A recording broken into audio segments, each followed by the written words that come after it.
கடிச்சா, பூனை கடிச்சா, எலி கடிச்சா ரேபிஸ் நோய் வரும்னு தெரியும்.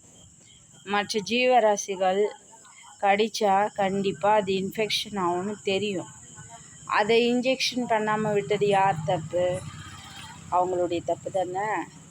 இப்போது பஞ்சாயத்து தலைவர், அதாவது ஊர் தலைவர் இருக்காங்கல்ல, அவங்களுக்கு என்ன வேலை? மக்களை பாதுகாக்கிறது மட்டுமா? அப்படியே அவங்க தான் தூக்கி தூக்கி சுமக்கிறாங்களோ? இயற்கை வளங்களை பாதுகாக்கிற மாதிரி இந்த ஜீவராசிகளை பாதுகாக்க வேண்டியது அவங்களுடைய கடமை தான்.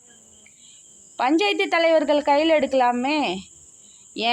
எந்தெந்த வீட்டில் வெறி பிடிச்ச நாய் இருக்குன்னு பஞ்சாயத்து தலைவர்கள் கருணை கொலை பண்ணலாமே. அவங்க என்ன வேலை செஞ்சிடறாங்க? அப்படி மக்களுக்கு நிறைய வேலை தான் செய்கிறாங்க. இயற்கையில் இருக்கக்கூடிய எல்லாத்தையும் காடு, மலை, கடல், குளம், கொட்டை எல்லாம் அழிச்சாச்சு. அதில் இருக்கிறதெல்லாம் நாட்டுக்குள்ளே வந்தாச்சு. இன்னும் எதை தான் அழிக்கிறதுக்கு காத்துட்ருக்காங்க?